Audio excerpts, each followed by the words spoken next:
Hi, welcome to my channel. എല്ലാവരും സുഖമായിട്ടും സന്തോഷമായിട്ടും ഇരിക്കുകയാണെന്ന് ഞാൻ വിശ്വസിക്കുന്നു. ഇന്ന് ഞാൻ തയ്യാറാക്കാൻ പോകുന്നത് ഒരു ഈസി ബ്രേക്ക്ഫാസ്റ്റ് ആണ്. പിന്നെ മാവ് കുഴയ്ക്കുകയോ പരത്തിയോ ഒന്നും ചെയ്യേണ്ട, 5 മിനിറ്റ് കൊണ്ട് നമുക്ക് പെട്ടെന്ന് തന്നെ തയ്യാറാക്കി എടുക്കാൻ പറ്റും. അതുപോലെ തന്നെ കുട്ടികൾക്കും വലിയവർക്കും ഒക്കെ പിന്നെ കറികളൊക്കെ ഇരിപ്പുണ്ടെങ്കിൽ നമുക്ക് പെട്ടെന്ന് തന്നെ തയ്യാറാക്കി എടുക്കാം. നല്ല ടേസ്റ്റിയാണ് തയ്യാറാക്കിയാൽ. എല്ലാവരും ഇത് വീട്ടിൽ തയ്യാറാക്കണം. ഇനി ഈ അടിപൊളി ബ്രേക്ക്ഫാസ്റ്റ് എങ്ങനെയാണ് തയ്യാറാക്കുന്നതെന്ന് നമുക്കൊന്ന് കണ്ടു നോക്കാം. ബ്രേക്ക്ഫാസ്റ്റ് തയ്യാറാക്കാൻ വേണ്ടി ഒരു ബൗളിലേക്ക് 1 കപ്പ് ഗോതമ്പ് പൊടി, 1 കപ്പ് മൈദപ്പൊടി,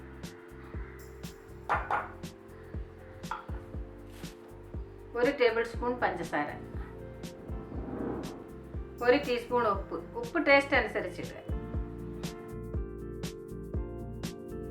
2 ടേബിൾ സ്പൂൺ ഓയിൽ, എണ്ണ, സൺഫ്ലവർ ഓയിലാണ് എടുത്തിരിക്കുന്നത്.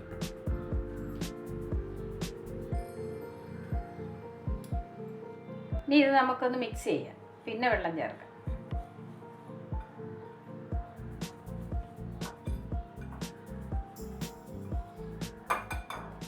ഇനി നമുക്ക് 1 കപ്പ് വെള്ളം, ഞാൻ സെയിം കപ്പിൽ 1 കപ്പ് വെള്ളം എടുത്തിട്ടുണ്ട്. കുറേശ്ശെ നമുക്ക് ഒഴിച്ച് കലക്കി എടുക്കാം.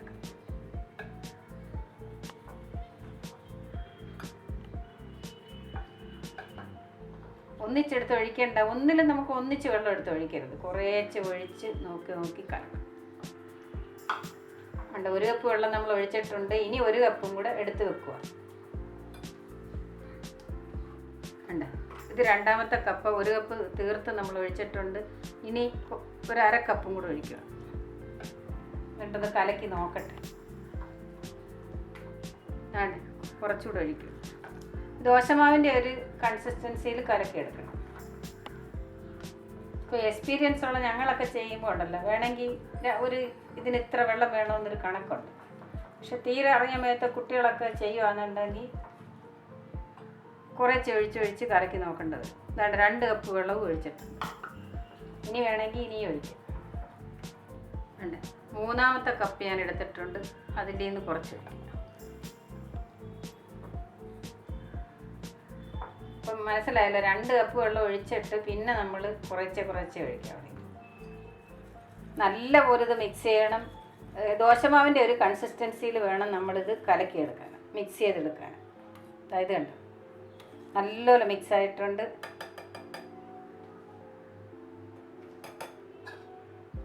ഞാൻ കാണിക്കാം. അതായത് കണ്ടോ, നമ്മുടെ ദോശമാവ് എങ്ങനെയാണ് അതുപോലെ ആയിട്ടുണ്ട്. അതേ രീതിയിൽ വേണം നമ്മൾ കലക്കിയെടുക്കാൻ. ഇനി ഇത് നമുക്ക് ചുട്ടെടുക്കാം പെട്ടെന്ന് കേട്ടോ. 5 മിനിറ്റ് മതി നമുക്ക് റെഡിയാക്കി എടുക്കാം. പെട്ടെന്ന് തയ്യാറാക്കി കഴിക്കാൻ പറ്റുന്ന ഒരു ബ്രേക്ക്ഫാസ്റ്റോ ലഞ്ചോ എങ്ങനെ വേണമെങ്കിലും എപ്പം വേണമെങ്കിലും നമുക്ക് തയ്യാറാക്കി കഴിക്കാം. ഇതിൻ്റെ പ്രത്യേകത എന്ന് വെച്ചാൽ പെട്ടെന്ന് ആവുകയും ചെയ്യും, നല്ല ടേസ്റ്റുമാണ്. കണ്ട, തവ വെച്ച് ഗ്യാസ് കത്തിച്ചിട്ടുണ്ട്. ഇനി നമുക്ക് തവ ചൂടാവുന്നുണ്ട്. അതിലേക്ക് നമുക്ക് കുറച്ച് ഓയിൽ തേച്ചിട്ടുണ്ട്, എണ്ണ ഇങ്ങനെ തൂത്ത് പിടിപ്പിക്കണം. കണ്ട, ബ്രഷ് വെച്ചോ തുണി എന്തുകൊണ്ടായാലും മതി. ഇനി നമുക്ക് മാവ് കുറേശ്ശെ അതിലോട്ട് ഒഴിച്ചു കൊടുക്കണം. നല്ല നൈസായിട്ട് പരത്തി കൊടുക്കണം, ഇല പോലെ. നമ്മുടെ ദോശ എങ്ങനെ, അതിലും കനം കുറച്ച്, എത്ര കനം കുറയുന്ന അത്രയും നല്ലതാണ്. നല്ല വണ്ണം കുറച്ച് പരത്തി കൊടുക്കണം. അന്നേരം അത്രയും നല്ലതായിട്ട് കിട്ടും. ഇനി ഇത് നല്ലപോലെ തിരിച്ച് മറിച്ച് വിട്ട് ലോ ഫ്ലെയിമിൽ വേവിച്ചെടുക്കണം. വെന്ത് വരുന്ന ഉടനെ ഇതിൽ ബബിൾസ് വരാൻ തുടങ്ങും. ബബിൾസ് വരുന്ന ഉടനെ എന്ന് വെച്ചാൽ കുമിളകൾ വരും. അന്നേരം നമ്മളിതിൽ 1 ടീസ്പൂൺ എണ്ണയോ നെയ്യോ ചുറ്റിച്ച് കൊടുക്കണം. അപ്പോൾ നല്ലപോലെ, എന്നിട്ട് മീഡിയം ഫ്ലെയിമിലിടണം. അന്നേരം നല്ലപോലെ പൊള്ളിഞ്ഞ് വരും. നമുക്ക് ചപ്പാത്തിയും പൊറോട്ടയും ഒന്നും തയ്യാറാക്കേണ്ട, പെട്ടെന്ന് ഈസിയായിട്ട് നമുക്ക് തയ്യാറാക്കി കഴിക്കാം. വേണ്ട, നോക്കിക്കോ, അടിപൊളിയായത് കേട്ടോ. പെട്ടെന്ന് നമുക്ക് 5 മിനിറ്റ് കൊണ്ട് റെഡിയാക്കാം. നമ്മുടെ ബൗൾസ് വരാൻ തുടങ്ങിയിട്ടുണ്ട്. ഇനി നമുക്ക് തിരിച്ചിട്ട് കൊടുക്കാം.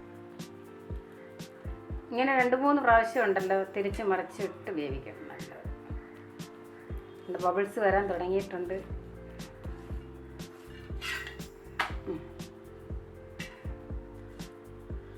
വേണ്ടേ, 1 ടീസ്പൂൺ എണ്ണയോ നെയ്യോ വെണ്ണയോ എന്തോ ഒഴിക്കാം. ഞാൻ നെയ്യോ വെണ്ണയോ ഒഴിക്കും ഞാൻ കേട്ടോ. നിങ്ങളെ കാണിക്കാൻ വേണ്ടി ഈ എണ്ണ തന്നെ ഞാൻ ആദ്യം ഒഴിച്ചത്. ഇനി നമ്മൾ മീഡിയം ഫ്ലെയിമിലിടുക. അന്നേരം പെട്ടെന്ന് പൊള്ളി വരും.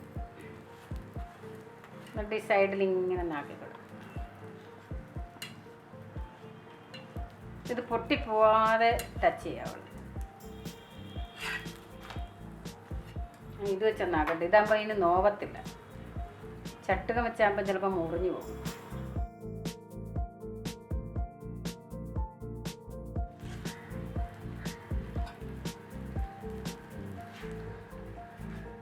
വേണ്ട, ചുട്ട് വെച്ചിട്ടുണ്ട്. ഞാൻ ഒരെണ്ണം എടുത്ത് കാണിക്കാം. അതാ വേണ്ട, ഇതാ വേണ്ട, നോക്കിയേ, നല്ല സോഫ്റ്റായിട്ടിരിക്കുക. അതാ വേണ്ട. നമ്മുടെ ചപ്പാത്തിയും പൊറോട്ടയൊക്കെ തോറ്റു. ഇത് തീർച്ചയായിട്ടും നിങ്ങൾ വീട്ടിൽ ഒരു പ്രാവശ്യമെങ്കിലും തയ്യാറാക്കി. ഞാൻ പറയുന്നത് നല്ലതായിട്ട് കിട്ടിയതുകൊണ്ട് പറയുന്നത് നല്ല സോഫ്റ്റായിട്ട് കിട്ടിയിട്ടുണ്ട്. ഞാൻ മുറിച്ച് കാണിക്കാം. അതാ വേണ്ട, നല്ല പഞ്ഞി പോലെ ഇരിക്കുക, നല്ല സോഫ്റ്റായിട്ടിരിക്കുക, നല്ലതാണ് കഴിക്കാനിത്. ഏത് കറി കൂട്ടി കഴിക്കുക, കറി ഇല്ലാതെ ഇത് എത്ര വേണമെങ്കിലും നമുക്ക് കഴിക്കാൻ പറ്റും. അത്രയ്ക്ക് ടേസ്റ്റിയാണ്. ഒരു പ്രാവശ്യം നിങ്ങളത് തയ്യാറാക്കി നോക്കും. വീഡിയോ കണ്ട് ഇഷ്ടപ്പെടുകയാണെങ്കിൽ എല്ലാവരും ഒന്ന് ലൈക്ക് ചെയ്യാനും ഷെയർ ചെയ്യാനും അതുപോലെ തന്നെ സബ്സ്ക്രൈബും ചെയ്ത് ഫേസ്ബുക്ക് പേജ് ഒന്ന് ഫോളോയും ചെയ്ത് സപ്പോർട്ട് ചെയ്യണം. നന്ദി, നമസ്കാരം. Thank you so much.